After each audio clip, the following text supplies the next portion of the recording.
Hey, good afternoon, everyone. It is May 24th. It is 1 p.m. Thank you for bearing with us for our 2 minutes late start here on Advancement Live this afternoon. We had no audio, we had no video, we had dark cameras, but hey, now all of us are here and we are ready for an exciting 1-hour episode on a topic that really is so timely right now. Everybody is talking commencement.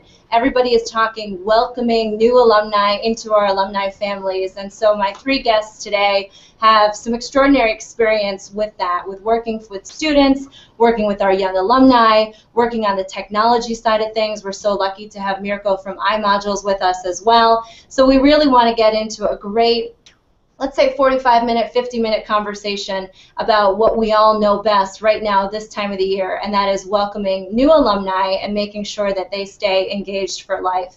You are watching Advancement Live. It is part of the Higher Ed Live Network, offering viewers direct access to the best and the brightest minds in education. Our live broadcasts allow viewers to share knowledge, to participate in discussions around the most important issues in our industry. And today's live viewing experience is powered by Maestro. That is the premier marketing tech platform for broadcasters. All episodes of Advancement Live are free.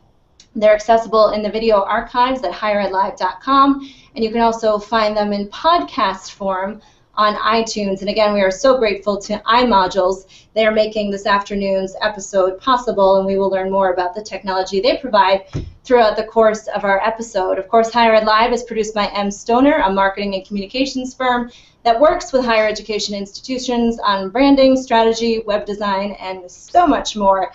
So I have three awesome guests joining me this afternoon, and you will see them on your screen in just a little bit. They are Olivia, Jimmy, and Mirko. Olivia is Assistant Director of Alumni Relations at Loyola University in Chicago. She oversees the Gold Board, that's graduates of the last decade, as well as affinity groups. And the Gold Board's plan is to really enhance the educational, cultural, social, and professional lives of Loyola University Chicago alumni from the past 10 years. She is a graduate of St. Norbert College, where she worked in the college's admissions office, caught the higher education bug, and she is so passionate about higher education. Olivia, we're happy to have you on the broadcast today. Thank you. I'm glad to be here. Awesome. And next up we have Jimmy, who is Student Program Coordinator at the Purdue Alumni Association. He manages the Purdue Alumni Student Experience, and we will learn a whole lot more about that. It's a paid membership group. They've got about 6,200 members, and he created and implemented a whole new program for seniors on campus that engages about 12,000 graduating seniors in social professional development. He has his BA from Purdue University. He has his Master of Science from Indiana University. And we are excited to have you on board this afternoon as well, Jimmy. Thanks for being here. Happy to join. Thank you for having me. You bet. And finally, last but not least, we have Mirko from iModules. He's Senior Account Manager and Client Consultant. Prior to joining iMods, as we refer to it here at SU, he worked at Wilkes University as Director of Alumni Relations and Annual Giving. And at iModules, Mirko consults with clients to really help all of us meet our strategic goals using the Encompass platform. He has his bachelor's degree from Drew University and his master's degree at the College of Europe. Whew! Thanks, Mirko, for being here. My pleasure. You were timely, and you were the only one who had audio work and video work, and you were like, no sweat, guys, I got this going on, right? There you go. Well, bear with me if there's a little background noise. It's roughly 85,000 degrees in my office today, so I've got the window open for a little fresh air so I don't keel over on everybody while we're talking about engaging our new alumni. But we will start with Jimmy, really, first up on our episode. I guess, well, all of you can tell us, Jimmy and Olivia especially, but we'll start with you, Jimmy. Purdue Commencement, how was that?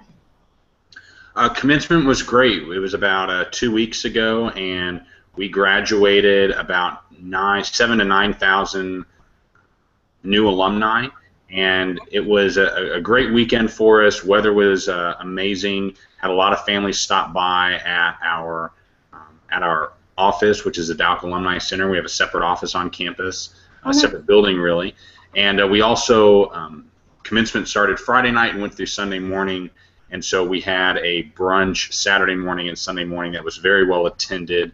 We had over, I think, 600 families attend breakfast over the course of 2 days, and we sold some memberships for the Alumni Association, so it was a big success. That is awesome. Olivia, how are things at Loyola University Chicago? They were great. Our weather was not the best, but our office actually hosts the receptions after each commencement. So we had 6 different commencements, large school, sort of broken out into school. And then Alumni Relations hosts the alumni reception after each ceremony to welcome all the new grads and their families and welcome them into the Alumni Association. So that was fun. It was fun to meet with families and new alumni and sort of get the bug in their ear. But kind of happy it's over.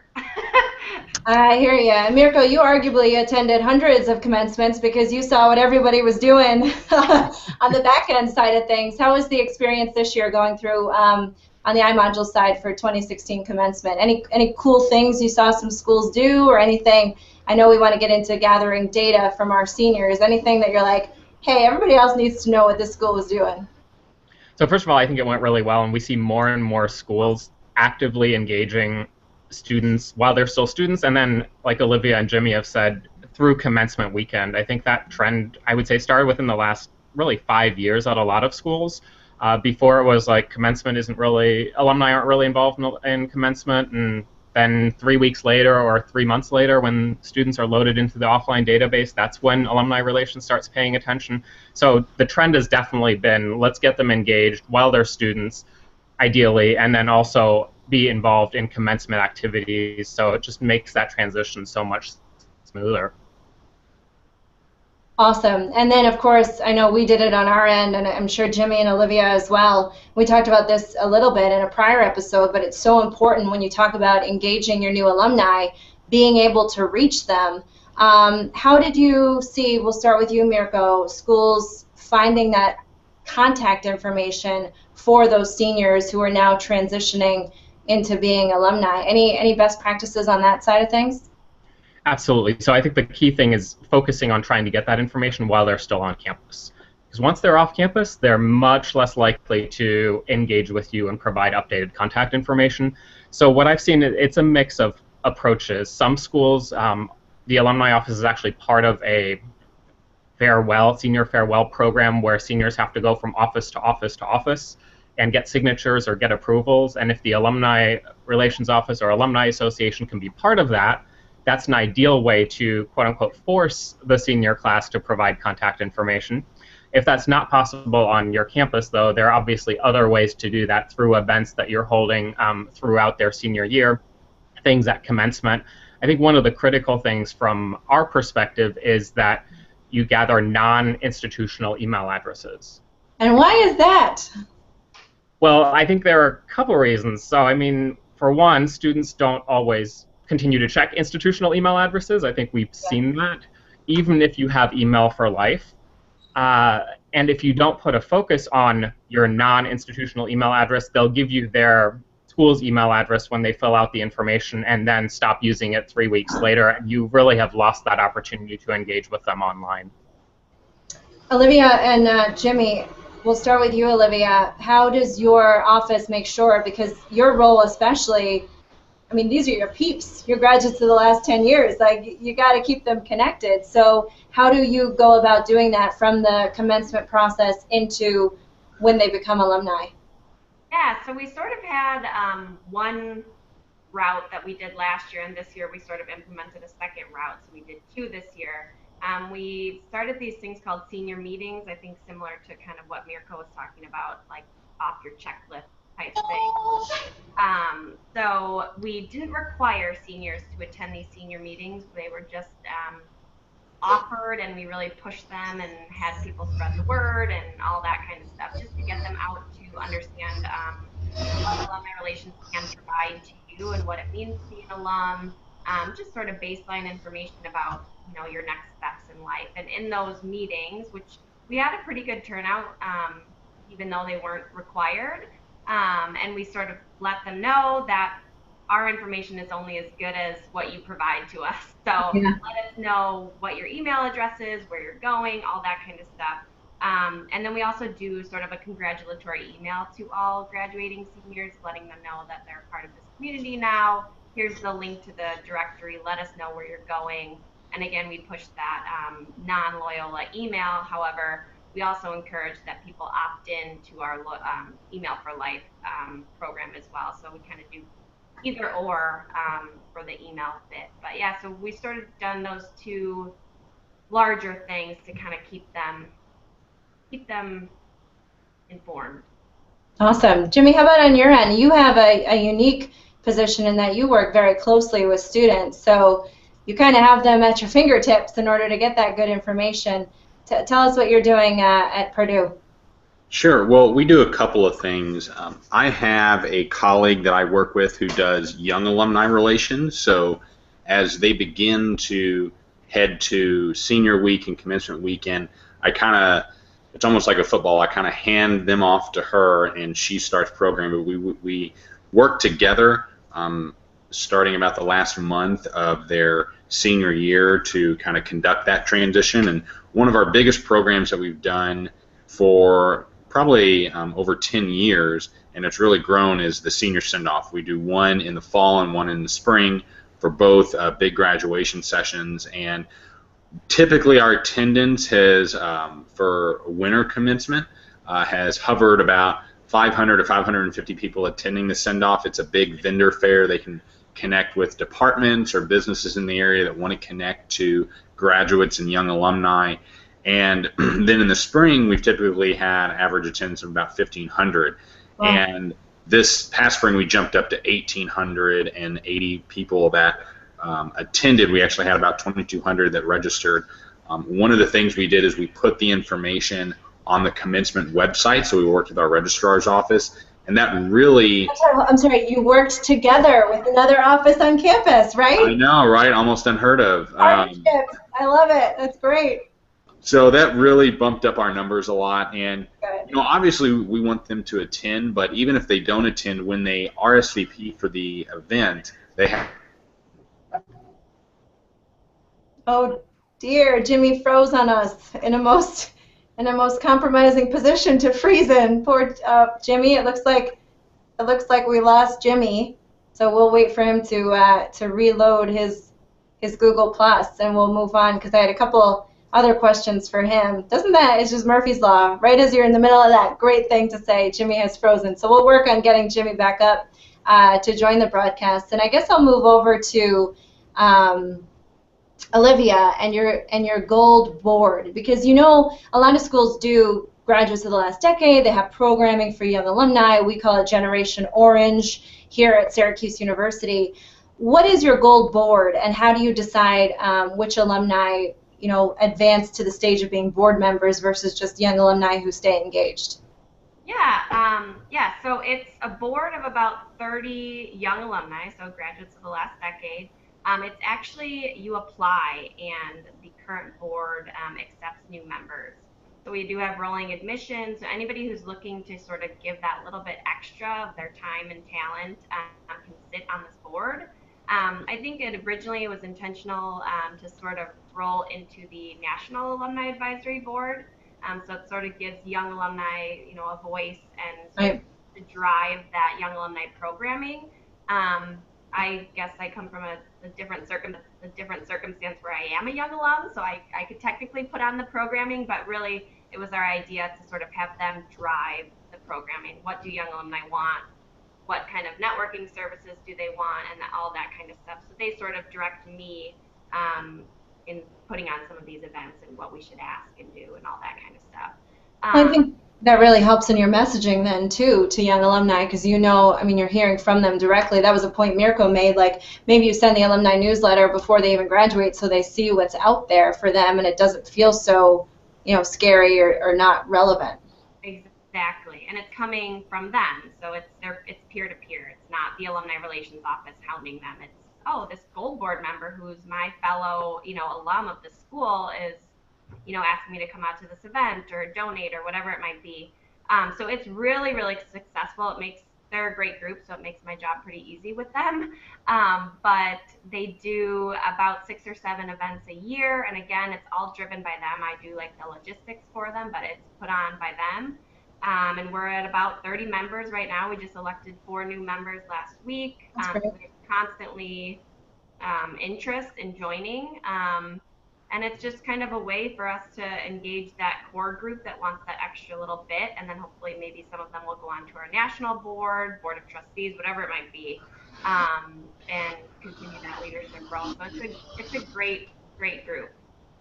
And what have you? Well, first of all, welcome back, Jimmy. Jimmy's with us again. Here he Sorry is. about that. We'll go back to you and have you finish what you were saying. You poor thing, you froze like in that moment, and but now you're back. You're back up with us, which is great. Well, I was happy to share that picture with you. Yeah, well, as I was saying, we want them to attend the senior send-off. Obviously, having good attendance is great, but the best thing is when they register, they have to give us their non-Purdue email address and their physical address if they know it of where they're going to be moving. And so this past spring, we got over 2,000 people to give us an updated email address, which was really huge for us. Wow. I spoke about how we partnered with the registrar to put the information on the Commencement website. The second partnership is we get with our career services office. We have them attend our senior send-off, which helps them connect with some seniors and do a postgraduate survey on where they're going and how much they're making, who they're working for. And we don't so much care about how much you're making and who you're working for, but we want your contact information. So Career Services shares that information with us after they contact the entire class. They'll work for spring graduation. They'll work until about January to contact by phone each class member and then get that updated information, and then they'll share that with us. And then a third thing we do to kind of get them engaged in the new community they're moving in is we'll connect with our clubs in the different areas we have. We have about 65 very active clubs around the country, and we're trying to encourage them to host sort of welcome to your city events, so they can welcome those new graduates and get them engaged in club activities. Do you find, and this kind of goes to Olivia as well, in terms of those events, and Mirko, you mentioned them too, that you see a lot of schools hosting these welcome to your city events.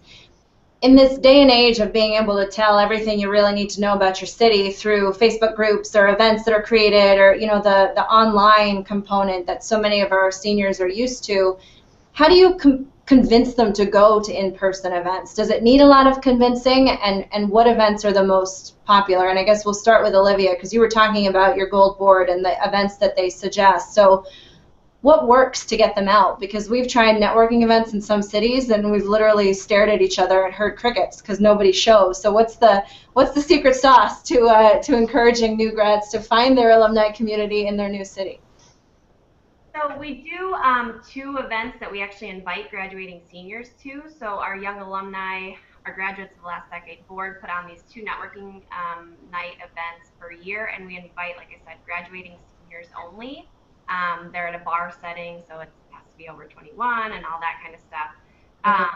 And those events, I think, have really put us on the map, because seniors talk about those and say, oh yeah, I went to this young alumni event. It was put on by the young alumni board, and it was at this cool bar in Chicago, and it was a panel of career changers or making big moves across the country, or whatever it might be. They're always topics that are relevant to graduating seniors as well as young alumni.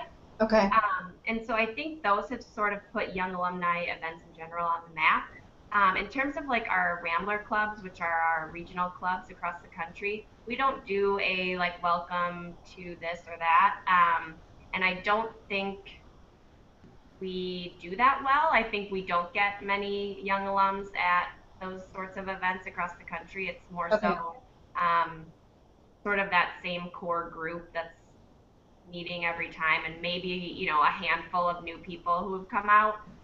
So I don't think we've done that super well regionally. I think we can do a better job at that. But in terms of events here in Chicago, surprisingly, even with everything else going on, we do get young alumni at these events, and I think it maybe has something to do with the board driving the content of these events, because it's a draw to people. Right. So. Any thoughts on that? Because again, you're so involved in the student side of things. Thoughts on what's enticing for them to attend?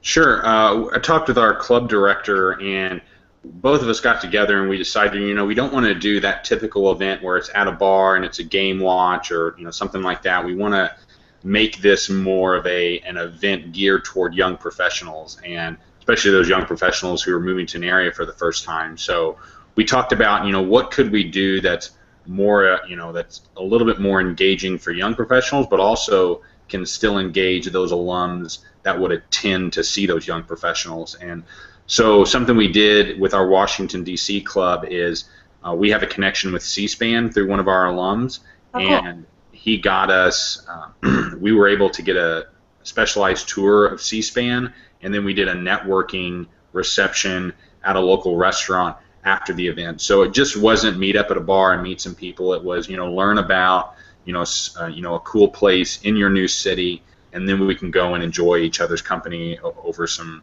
cocktails and snacks. So.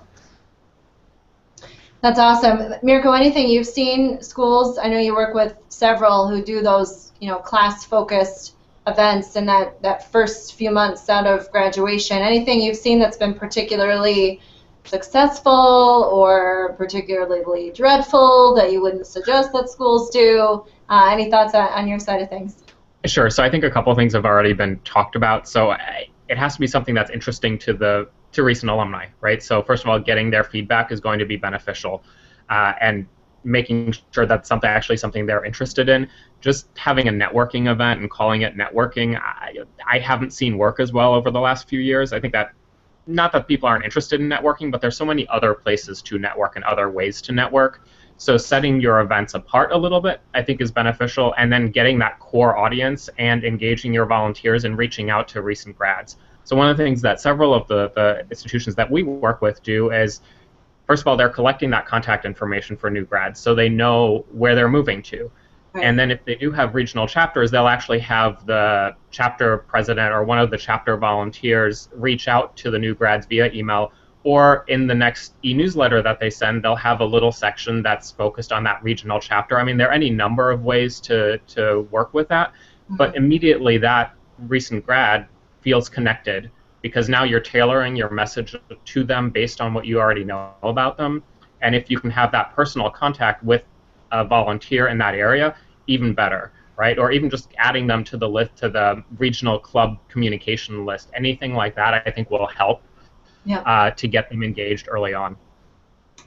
I just want to remind folks, as I see a couple tweets coming through, that if you do have anything that your schools are doing that you think we can all learn from, if you have any questions for Olivia or for Jimmy or for Mirko about what we're talking about on today's episode, you can tweet those using the hashtag HigherEdLive. Danielle just made a note of, what is the drop-off rate at our institutions for those school email addresses? I know we held a senior study break event where we invited them to our alumni house. We gave them the most comfort food I've ever seen in my life, as we're right next door to the library, so it was convenient. And we gathered information at that, and 9 out of 10 gave us their syr.edu email, and I said, well, how about a Gmail? Will you use that? And they said, no, I'll just keep using Syracuse. Like you made that point, Mirko, there's a good chance that 3 weeks from now they're going to forget about that Syracuse email address. So what is that drop-off rate, and why don't these students take advantage of Email for Life? And is there something we could be doing to promote more our institutional email addresses, and then we wouldn't have to worry about Gmail and Yahoo and Hotmail and every other service provider? I guess I just tossed that out to all of you. So I can jump in first, and then you guys can go from there. I think Olivia made a key point, is I believe they have an opt-in Email for Life option, whereas a lot of schools that I work with automatically roll all students into that alumni email account. And I think that's really where it becomes a challenge, because it just continues to exist, but we haven't asked the students whether they'll continue to use that. So then it goes into your offline database as their only email address. To your point, Kim, about Gmail and them saying they'll keep using the SYU email address, I do think it's obviously student-specific, but I think when they start at your institution, they're already going to have a Gmail address or some other email address, right? So usually, from what I see, that's the one that they continue to use throughout their time on campus, and then will even use after. Certainly some will keep using it, but I think the key thing here is not trying not to automatically roll everybody to the Alumni for Life email address, and if you do that, make sure that you work with your IT team that those email addresses get turned off at some point if somebody's not logging into them. So at a previous institution, for us, it was after 1 year of not being used, they would be inactivated, which meant we in the office could see, okay, these are no longer valid email addresses. We can proactively contact the students, or the alumni, I should say, and try to get a better email address. Some of the schools I work with, they just continue to stay active for years and years, and after 5 years, they haven't ever used that email address, and it's the only email address you have. So just some things to think about internally in terms of processes and procedures as well. Yeah, Jimmy, I imagine, and I wanted, oh, sorry, Olivia, go ahead. I was Just just going to say, your turn. that's a very good point, because that was something that we had to kind of go through in our minds, too, of when do we cut that off. And I want to say we gave them a pretty short deadline, and it's like 3 months or something after they graduate. If they haven't opted in, it's gone. Okay. Yeah. Jimmy, any thoughts on that before I go into another question, just on the email address? Do you see, like, most students just say use my Purdue one, or are they changing over? You were asking them for non-Purdue, right? Yes, we asked for their non-Purdue because actually Purdue doesn't, your email address automatically expires after 6 months, so there's no option to continue with your purdue.edu address. We are looking into the option of having a life email. There are some of our alums who contact us each year asking for that option. But I also think it's a good point with Mirko saying is that they're coming into college with a Gmail account or some other email account already. So I'm not really sure if we'll know or what assessment we can use to see if they would use a university email for life. But as of right now, they don't have that option. All right, so let's jump back to PACE, which I mentioned. Am I PACE correct, or is it PACE? That's correct. Yep. Okay. Let's talk about PACE, which is the Purdue Alumni Student Experience. And I know many schools are experimenting with the whole concept of a Student Alumni Association. So talk to me about what that is and how you grew it, or your team grew it to be. It's the largest student org at Purdue, which, congratulations, that's awesome. How do you encourage students to be part of that? Sure. Well, just a little bit of history. We about 15 years ago, we probably had a similar model to a lot of other alumni offices across the country. We had a student ambassador model. They volunteered for us and helped engage some students at our events. And then about 2005, we decided to create a paid student alumni organization called PACE. And it was $25 a year or $80 for 4 years. And you got different benefits. You got a T-shirt and a glass every year and a membership card for your discounts. 4-year members got a fleece jacket, and those benefits and discounts still continue today. And we've actually just switched the model to you pay $80 and you're a member for your entire undergraduate career. Our membership numbers showed us that upwards of 90% of members chose the 4-year membership deal anyway. So for it made things easier on our end, but it's a better deal for the student. They get their benefits throughout their entire undergraduate career, and one of our biggest benefits is 10% off textbooks at one of the local bookstores at Follett's, and so that's a really big money saver considering how expensive textbooks are. But the second biggest selling point is something we're trying to make. The first is networking events with alumni. Students and especially their parents, they come in, they want their students to have a leg up. Students want a leg up for after they graduate, so when they hear they can come to networking and social events with alumni, that and the textbook discount, it seals the deal. They want to be able to know they can form a relationship with another Boilermaker out there who could potentially help them maybe secure an internship or a job, or just be a good connection for the future. So, so it's going strong for 11 years now, and we kind of crossed that tipping point a couple of years ago to where we have parents who have multiple kids going to Purdue, so their kids get here and say, hey, my older brother or sister had PACE, so I want to be a member. So it grew every year. We've been involved with our orientation office too, so we go to the information fairs for each day on campus in the summer. So for about 30 days in a row, we're up at 7 a.m. welcoming new students and their families and Oh. soliciting memberships. If anybody wants to join me, I start that in 3 weeks. That sounds spectacular. We're all going out to see you. Exactly. So we're emailing students now. We actually email them a week after acceptance day and get them to purchase the membership online. And then during their orientation session over the summer, we're doing face-to-face sales as well. So it's an all-encompassing approach. And like I said, that 10% textbook deal and the networking events that we discuss with them, that seals the deal. And it's nice because there's also a leadership component too. So we have a student board of directors. There's about 30 of them that I work with directly, and together we plan all the events and programs for the year. I think that's so important because, you know, going through our commencement, so many of the students were like, no, I don't, stop using that word, I don't want to hear it. But if you have this student org and it's student to student talking about, you know, what it's like to be an alum, the perks you receive when you are an alum, it makes that transition seamless, I would think, right? Exactly, yeah. I mean, it's very easy to get them on board with, you know, just even talking about the networking, because they know even as freshmen they're going to need a leg up over their peers. And then we find that a lot of our PACE members, especially the ones that join the board of directors, those are going to be our club leaders in the future. So, you know, it's important to spend time developing them. You know, we view it as we're developing good students to develop good alumni.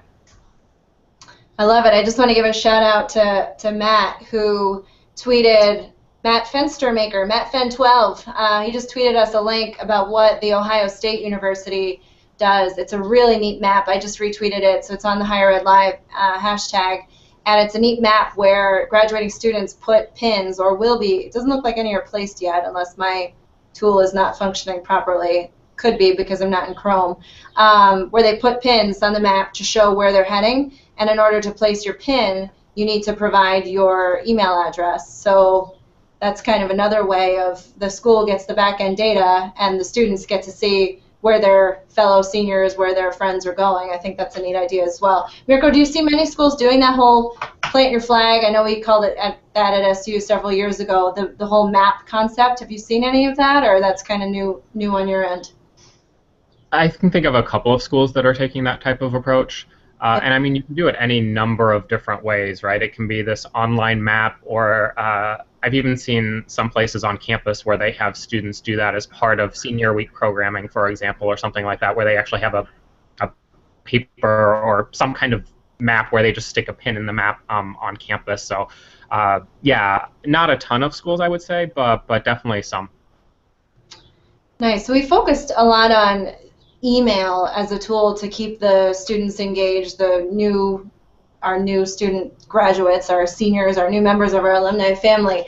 What are some other ways, Olivia and Jimmy, that you've maintained that connection? I imagine with the Gold Board, Olivia, that you're using other tools to get the word out about your programming. So what are some of those tools, and where have you seen the successes? Well, to current seniors or graduating seniors, like I said, we only do that one email and then post it on our website for those who might be interested in the board. But in terms of like our young alumni programming events and that sort of thing, we pretty much do the standard. I think we do the email communications, we do the social media pushes, and then the Gold Board is actually responsible for that peer-to-peer marketing. And so they really are instrumental in posting on their Facebooks and Instagrams and social media and all that about these events. We don't have, to be honest, our young alumni programming is, I mean, not to toot my own horn, but like it's pretty successful. We don't really have to reach too far. Okay. I think people that stay in the city stay connected. I think we lose a little bit when people move out of the city. But if they're living in Chicago, half the time they're living at their parents' house still, and they're looking to, you know, get out and network and that sort of thing. But yeah, we pretty much do the basic promotions for our events. I will say, I mean, for current seniors or graduating seniors, This year we've done a lot more like tabling. So we're at all of like the senior events and senior week, just not too pushy, but there if they want to talk. So we're sort of still finding that balance with we're alumni relations, you haven't even graduated yet, but here's what we can offer you. So we've sort of done that like kind of seated back tabling where if you want to come chat and hear what we have to offer, you can come, but we won't be in your face. And so we've done a little bit of that throughout the year at various senior events. So working again, I guess with campus partners, we've gotten a lot of buy-in only this really last year, and sort of making other campus partners understand that we won't be there asking for money. We're just there to say this is what we offer you, update your information, all that kind of stuff. And we've gotten a lot of buy-in from those partners, which has been awesome for us. Well, you went there to the "we won't ask you for money" statement. So I will bring that up because so many of us now are facing that pressure of participation rates, of getting alumni engaged, not only from attending those networking events, coming in person, but also thinking about staying engaged financially. So for Jimmy, I just married the two of you together. For Jimmy or Olivia, any experience on the fundraising side of things? Jimmy, we'll start with you with PACE, and then Olivia, move over to Gold, and then Mirko, what you've seen other schools doing in terms of getting that fundraising message out early on in a new graduate's career. Jimmy, any thoughts on that? Sure. Well, we're very fortunate here at Purdue Alumni Association to not have to dabble in any of the fundraising. It might change in the future, but as of right now, the only money we're going to ask you for is your membership fee. For students, now that's $80 when they're freshmen or whenever, and they can join and be a member their entire undergraduate career. For our members, it's $25, or excuse me, it's $50 a year, and we have a lot of promotions that go on, and so you can do $50 a year or $1,000 for a lifetime. And like I said, we have a lot of promos that go on throughout the year that will make that cheaper. So it's still difficult, though, because knowing that we work with alumni, they are still cautious to communicate with us too much, because just knowing institutions, when they hear that we're going to contact them, they automatically assume that it's going to be for money. And so we try to tell them that we're only interested in contacting them to engage them at our different events and share information with them. And then we have a separate foundation for Purdue that focuses on the fundraising. Interesting. Olivia, is that the same story at Loyola University Chicago, or a little different on your end? Yeah, I would consider myself fortunate for not having to do some of that stuff. But we do the senior class gift, which we sort of get involved in a little bit to spark that interest of giving. But after that, we don't really ask at all. Our office, I guess, is a little bit different. We don't have any dues. Our alumni association is not dues paying. Our boards, our young alumni board is not fiscally responsible to give any sort of monetary donation each year. And so we've sort of gone back and forth on that, just trying to find the right balance. But we're sort of in a place right now where we are really asking for time and talent of our young alumni. So come help at a service event, come out to a networking event, sit on a panel, sit on one of our boards. So different ways that we can get them involved. And like I said, we're using that time and talent model, not your money.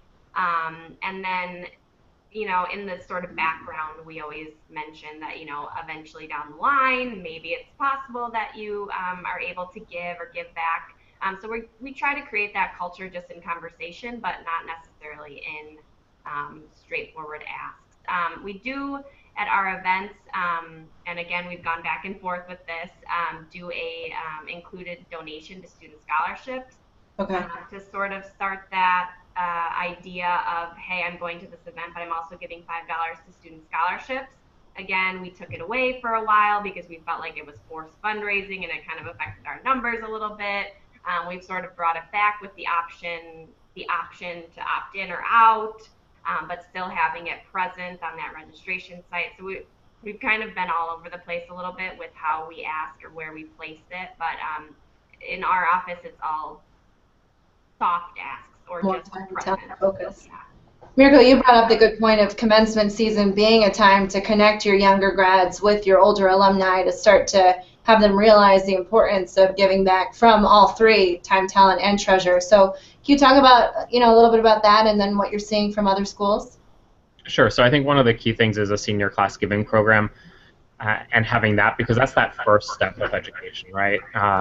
Another element, just speaking of their student experience, which we've started to see more and more, are philanthropy days on campus or something similar, where schools are highlighting the benefits of philanthropy. So there's one school that put bows on different parts of their campus on a certain day of the year, and that was the day that philanthropy started paying for a student's education on the campus, right? Because we all know that it depends on school, but 3/4 through the year or something, it's donor dollars that really cover the rest of the education. So by making that clear and having bows all over campus and stuff, that starts to educate students about the benefits of philanthropy and, hey, this is really helping me. So I think a lot of it is about education while they're a student, and as much as you can do that, because you have a captive audience there. Right.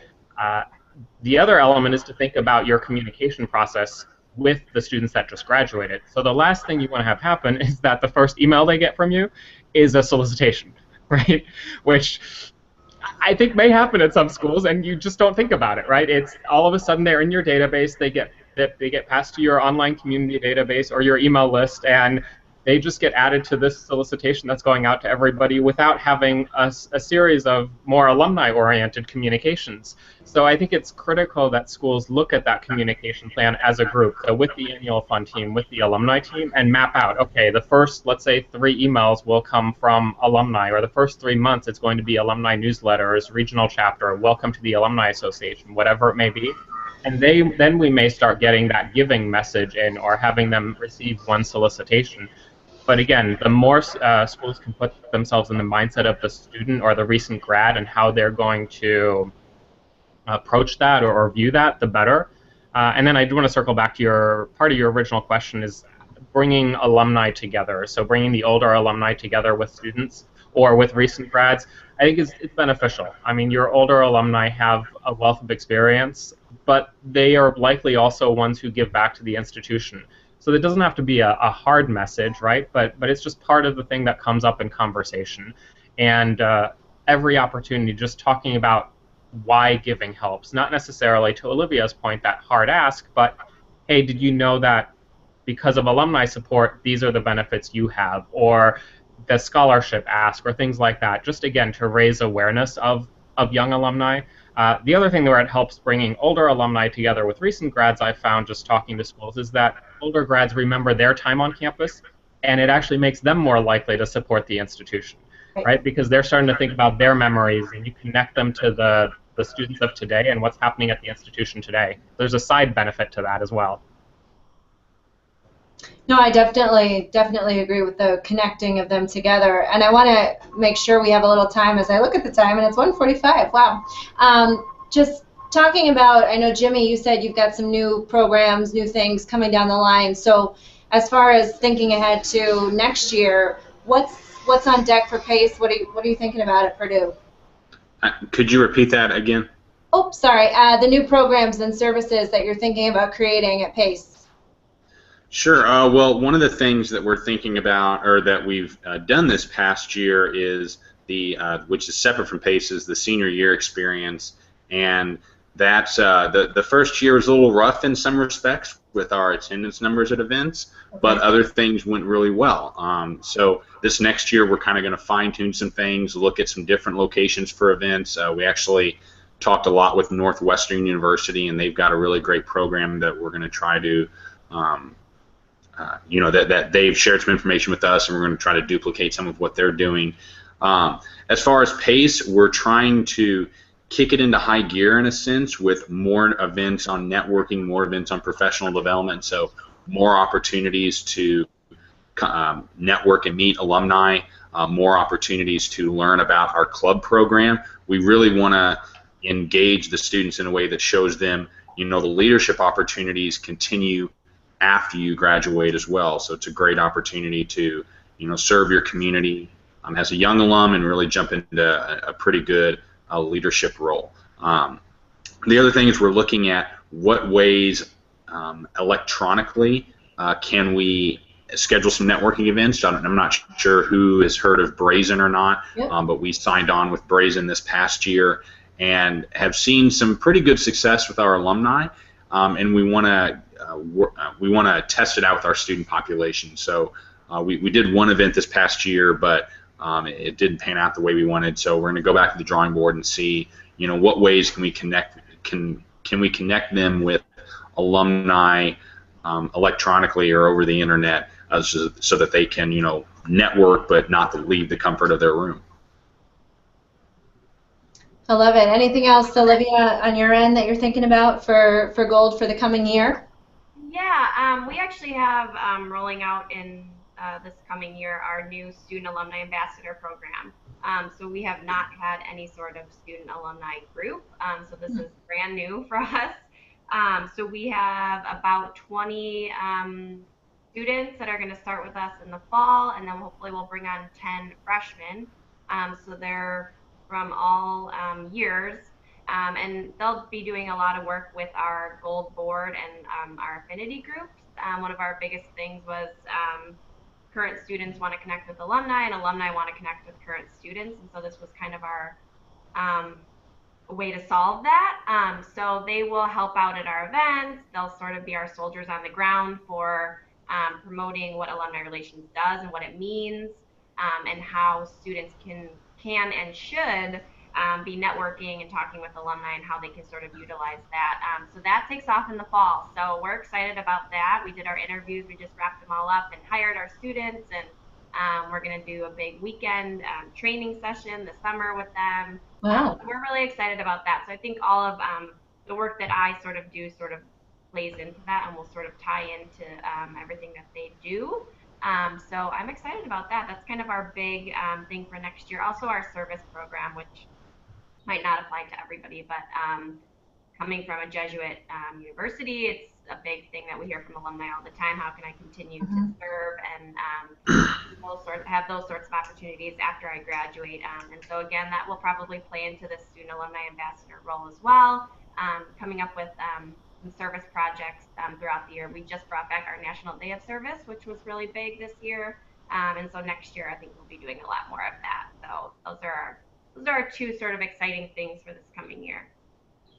Well, I think there's some themes emerging from this episode, which really, the collaboration, I mean, it's like key, obviously, to any of our success, to be an alumni office that doesn't have at least some sort of a partnership with your Office of Student Activities or something in Student Affairs or Career Services, because they're the ones that really have these strong relationships with students. So how can we think outside the box and be part of more of those student-focused events and not just insert ourselves at the end of senior year at a send-off, but thinking about that. I mean, Jimmy, you mentioned from the time they're just stepping foot on campus, it's from the time they're admitted, they're being welcomed into the Purdue Alumni Student Association, or they're at least learning about it. So I think that's a real theme, the collaboration.